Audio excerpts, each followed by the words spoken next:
Hey, what's up, guys? It's Cypher from CypherPK.com, and today I am reviewing the Elder Scrolls Online version 2.6.0 patch notes.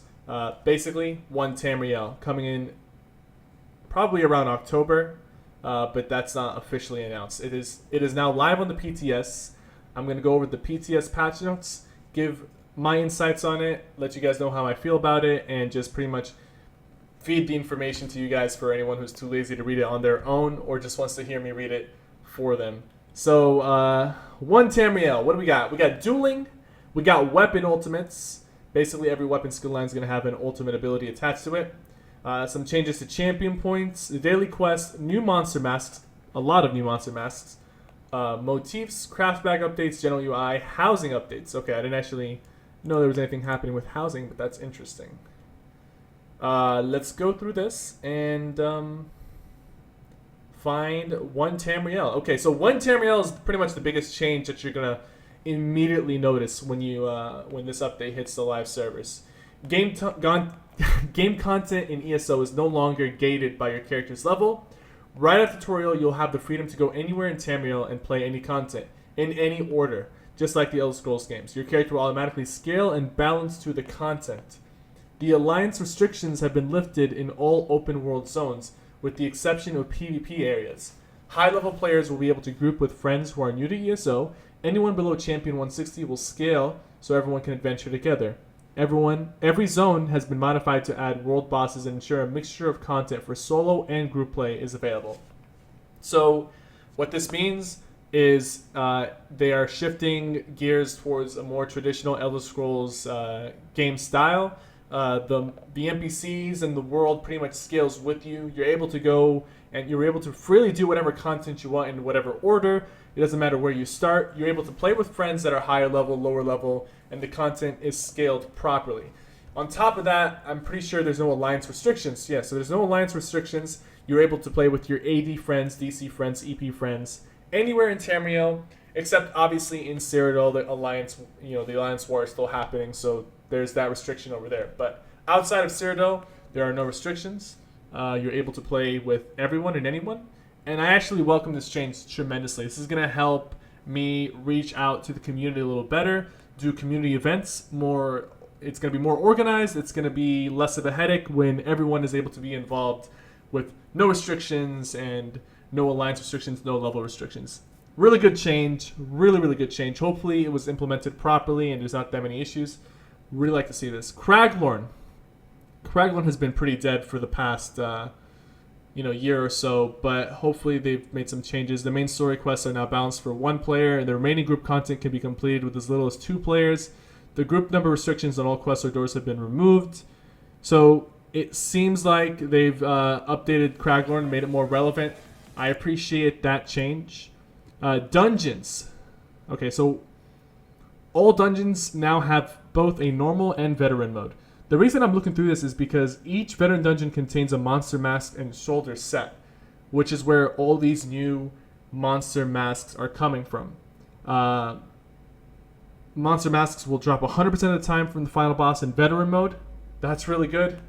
I mean, you still have to worry a little bit about the RNG of getting like medium, light, or heavy in the traits, but you're at least guaranteed to get a monster mask, and that's really good. So a lot of new sets coming to the game, a lot of hopefully useful sets. Like a lot of the times when ZeniMax adds new sets, they'll add like 10 sets. 5 of them might find playtime in PvE and PvP, and the other 5 might be not so used or outclassed by current sets. And hopefully these new monster sets, hopefully a majority of them actually do get used and find a place in both PvP and PvE. Undaunted Pledges. So they revamped the Undaunted experience completely. We have redesigned the pledge system to offer more rewards more often and at a predictable rate. This definitely is going to help people who are trying to get their Undaunted rank maxed out.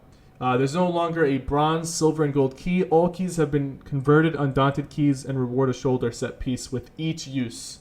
So you're guaranteed to get a shoulder every time you complete Undaunted.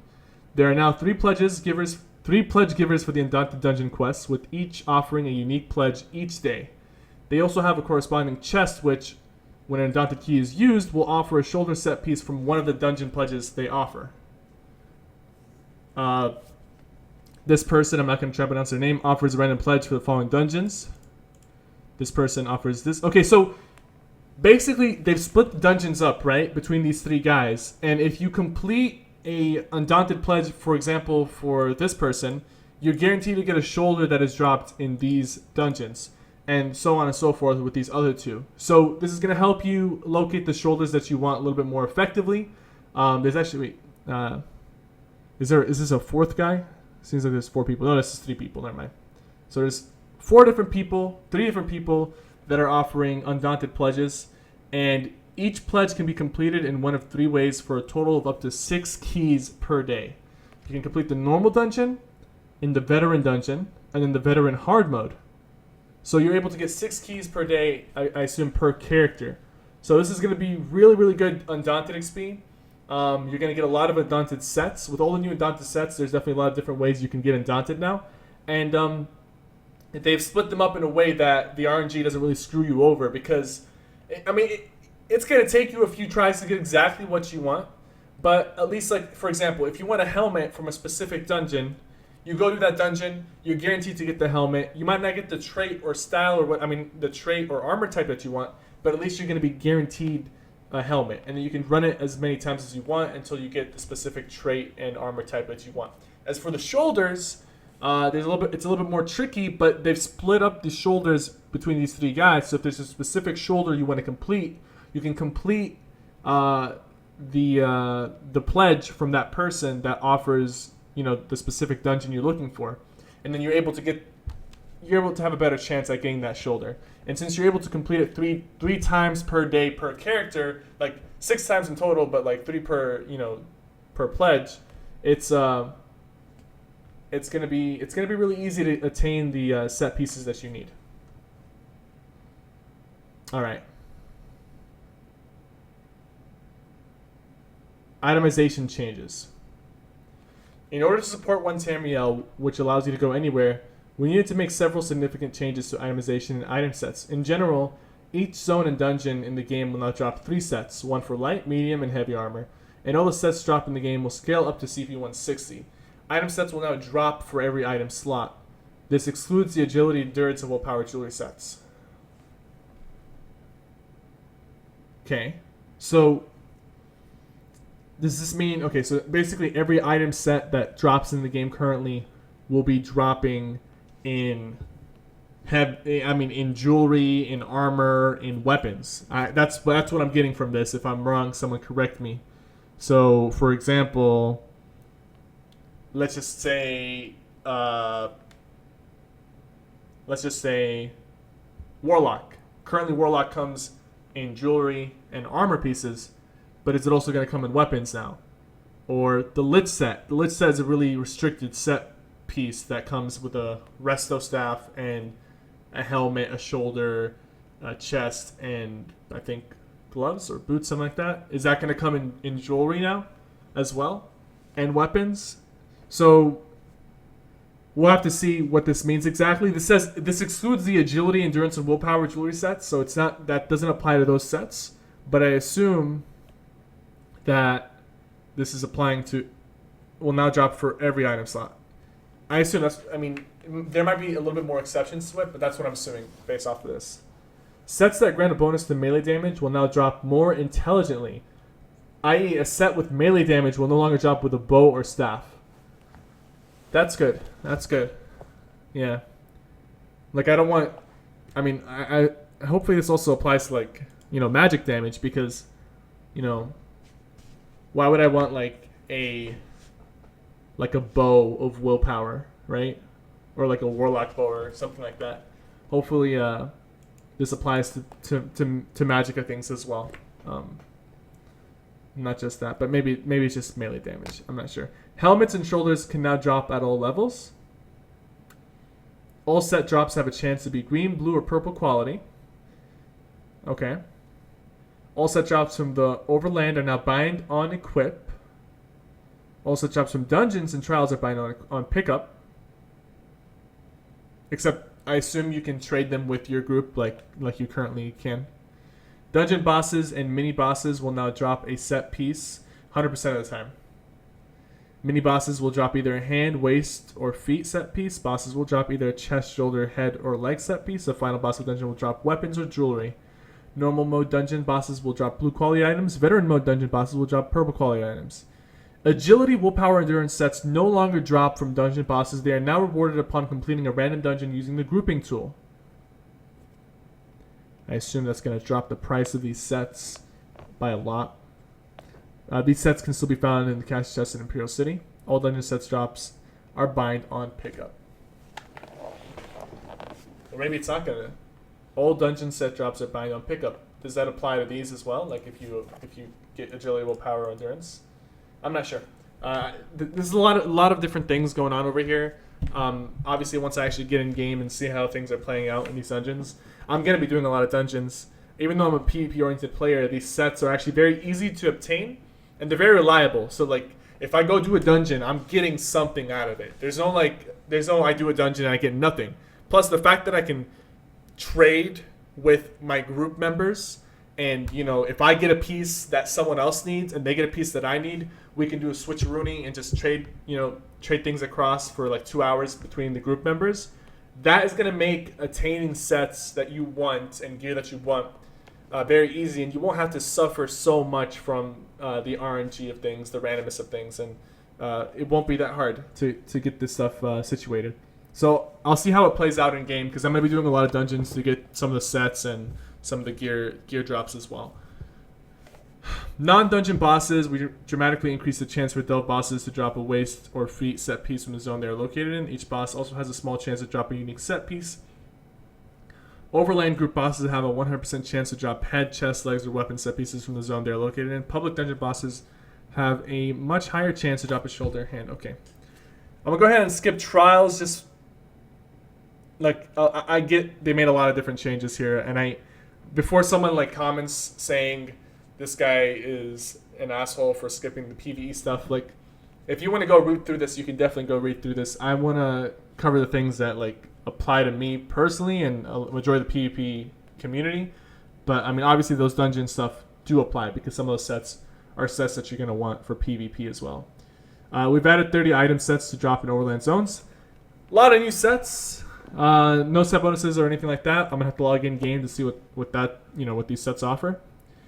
Item set drop locations. All right, gives you a little bit of a understanding of where you can expect to find specific sets that you're looking for. It's good. So I'm glad they laid this out like this so you can understand where to go for specific sets. You should save this. If anything, find the patch notes. They'll be linked in the description. Save this part on a notepad or something. So whenever you're trying to go out and try to get a specific set pieces, you know where to go, where to farm them, and what to do to get them and obtain them. I'm glad they did this for us. That's really important. Dark Anchors. All right. Added new monsters to Monbal's Dark Army. All right. Every zone can now spawn any more like Bal's Generals. World bosses, cool. Skip through this. UI. Removed monster's level from the target frame since every monster essentially has the same level through one Tamriel. Okay. Achievements. Added 110 new dungeon achievements. Alright, cool.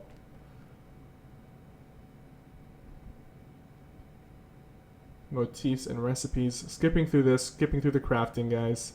Miscellaneous system changes, updates. Alright, I'm skipping through this. Dueling! Skipping through the dueling I'm kidding. Dueling, you can now initiate duels with other players. This new feature can be found in the social interaction wheel when interacting with another player, or simply typing /duel space player name. Duels may be initiated in any non-PvP Overland zone against a player of any alliance. Duels can only be done between 2 player characters, and only a certain amount of duels can occur within a given area. If you don't want to fight the other player characters or receive duel invitations, the social panel in your options menu allows you to auto-decline duels. That's cool. Duels have the following rules. No Malabeth, no Black Rose. No, I'm kidding. After the challenged player accepts the duel invitation, the countdown to begin will appear in the center of both players' screens. All outside influences, such as healing, buffs, etc., from other players' characters, will be blocked when a duel begins and will last for the duration of the duel. Combat with a monster will not break or end the duel. Battle Spirit will still be applied to any player characters within a duel. Duels will have a radius. You must stay inside. So if you're a sorcerer, you can't just run away. And will be centered around a dueling flag. You'll be notified if you're nearing the outbounds area of the duel. Leaving the duel area results in a forfeit. A duel is completed when one player character is knocked down to 0 hit points. You will be offered a free resurrection if defeated, or can be resurrected by other player characters. New achievements have been added to your journal for winning 1, 25, and 100 duels. Note that we have exposed your duel statistics to the API, including player name, class alliance, and race for making your own add-ons. They exposed us. What does this mean exactly? It's interesting. Yeah, with dueling being implemented, one thing that I don't know if everyone wants this, but I'm sure the ability to inspect another player and see what they're using or their stats or whatever or their gear, or maybe having that as an option where like you can turn it on, like the ability for other players to inspect you and see your gear and stats. I just feel like that would create it would open doors for a more competitive and fleshed out dueling environment that the players can run on their own. Because if you were able to actually see characters like stats, gear, maybe even champion points or whatever layout they have, being able to see their stats and stuff if you inspected them, you could create like dueling guilds and things where you have specific rule sets on how your stats can look like or things like that, just to create a more competitive environment. It could always be an option. It could always be an option that you have to turn on. If you don't want people to inspect you, you could have it off, and if you want people to inspect you, you can have it on. It'd just be an option, and I feel like it would just open doors, a lot of doors, especially if dueling is implemented for the future. There's some changes that ZeniMax could implement to foster like a more competitive and open dueling environment. But it's just something to think about. Weapon ultimates. New weapon ultimates have been added to the game. Each weapon skill line now has one ultimate. Each ultimate can be obtained by reaching rank 50 in its respective weapon skill line. Weapon ultimates can be morphed as well. Cool. Champion points. The champion point cap has been raised by a total of 30 points, 10 in each constellation. The champion point experience curve has been automatically adjusted with this new cap so that earlier champion points required less experience and can be earned faster. Cool. New daily quests. Fighters Guild, Mages Guild, and Undaunted did not have daily quests, so you do gain XP in those ranks. And if you want to level these things up a little bit quicker, instead of going out there and doing lore books or killing a bunch of zombies or doing pledges, you can do the daily quests. And I'm pretty sure these will be rewarding and will boost the experience you gain on the indie skill line. So make it a little bit quicker for you. 16 new monster mask items have been added that drop in dungeons. Here are the monster masks. Seems cool. Hopefully they are in the PTS templates. I don't have to go out there and actually do dungeons to do these for the PTS at least. Hopefully they're in templates. If they're not, hopefully people find them and start posting them on Twitter and YouTube so we can look at the set bonuses. We've added three new motifs. Cool. Hopefully they look badass because you already know how much I care about my character's appearance. I spend half the time creating the build and then half the time on the appearance. It's really important. If you didn't know, big part of the PvP experience is how you look. If you don't look intimidating, if you don't look well presented, other players won't take you seriously. Housing updates. In preparation for update 13, a number of buildings were added / modified. Okay, so they're just prepping for the housing update, which apparently this is coming in update 13. That's what I'm getting from this, but maybe later. Maybe seems like it's coming in update 13. Housing. Available templates. All right, these are the PTS. Okay, so we covered that actually really quickly. It usually takes me like an hour to 2 hours to go over the patch notes, but I was able to cover this really quickly. But actually, we're not done yet. Hold up. I didn't look at the class changes. Okay, we are not done yet. Sorry.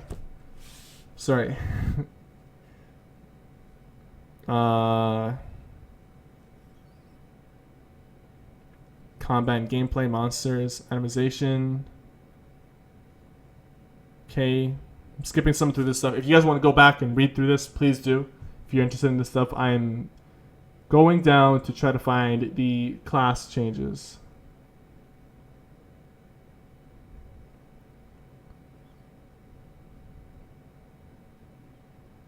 Lance War. Cyrodiil now scales to CP 160. Alright.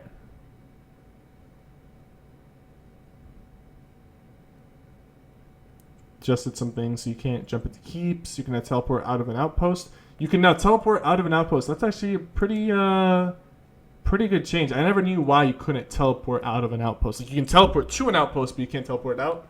Now you can teleport out. It just makes things easier. I don't understand why you couldn't at first. Outpost can now be chosen as a respawn location. Thank you. That makes things easier because before you'd have to spawn at a keep and then spawn at an outpost. Like port forward to an outpost. This just makes things easier. Siege weapons. Ballistas can now be fired at a steeper downward angle. Double the damage done by rams. Cool. Ballista now has 1%. Okay. Look at the tower change. There is no doors on the towers anymore. Where is that?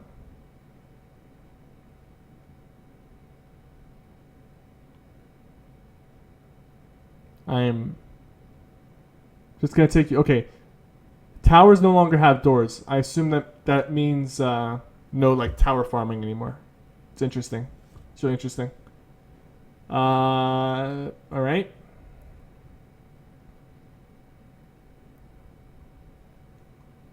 Some different changes over here. Dragon Knight. Fire Grip. Switch the position of this ability with the Lava Whip ability as seen in the skill line UI.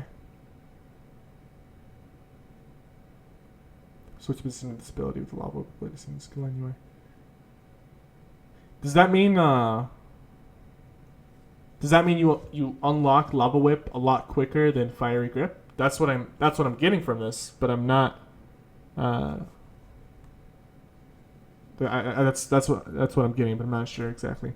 Shifting Standard. Fix an issue where the second cast of this morph was not displaying a hostile telegraph to enemy players. Earthenheart. Eruption. Fix an issue where this morph was causing the camera to shake for all nearby players instead of only the caster. Obsidian Shard. Increase the healing done by this morph by 20% and decrease the damage by 20%. Of course they decrease the damage. Would have been terrible if people were getting killed by Obsidian Shards. Stone Fist. This ability in the Stone Giant morph now deal 100% increased damage if you knock down a target. Okay, that makes sense. That's actually really... Oh shit, that's actually 100% more damage. That's interesting. That actually boosts the damage up quite a bit. If you knock down an opponent. I wonder how much that ends up being. I gotta look at some tooltips, but the 2 times more damage, it's pretty good. Nightblade Shadow. Summon Shade. Fix an animation issue with your leg when using this ability while crouching. Alright, cool. Sorcerer, Storm Calling. Boundless Storm. Fix an issue where the most visual effects were not all displaying properly. Okay, Hurricane. Fix an issue. Okay. Spear Shards. Okay, these are just all bug fixes, I assume. Fix an issue. Cleansing Ritual. Fix an issue where using the Purify Synergy from this ability in its morph was preventing you from using other synergies for 20 seconds. We also fixed the issue where Purify Synergy from this ability in its morph was appearing after you taunted an enemy. Weapon, Two-Handed Follow-Up. Fix an issue where you could proc this passive bonus using unintended means. Dual Wield, Shadow Daggers. Fighters with Dawnbreaker. Increase the cost of this ultimate to 125 from 100. That's a good change. Champion System, the Shadow Befouled. This champion passive no longer increases the healing reduction of meat bag catapults. So, not that many changes to the classes. I assume they spend a majority of their time with the itemization because there's a lot of new item sets, the dungeons, and the dueling implementation. So there's a lot of like different things they're working on. I assume they didn't get too much time to like really look and dive into class skill changes, but hopefully we get a little bit more of that in the next patch. Now, I'm gonna be honest with you. As far as like class balance is concerned, to me the class balance isn't as much of an issue as compared to the balance between Magicka and Stamina. I didn't have too much of an issue between like Dragon Knights, Sorcerers, Templars, Nightblades. Obviously, Magicka Dragon Knights, in my opinion, if you're trying to play solo with them, they're terrible, and they're the worst class for solo PvP. And I was hoping that they would be a little bit more acceptable. But for me, the bigger concern for balance currently is the balance between Magicka builds and Stamina builds, and the fact that I feel like Stamina builds are performing a lot more effectively and a lot more reliably compared to Magicka builds. And not all the time, but most of the time. So I don't know if that's going to really change that much this patch. Hopefully the new armor sets kind of address that in a way, and hopefully the weapon skill lines don't skew things too much, because I know like Stamina is getting a little bit more weapon ultimates to their arsenal compared to Magicka builds. But we'll see. I'm going to log in to the PTS really soon. I think this about covers everything.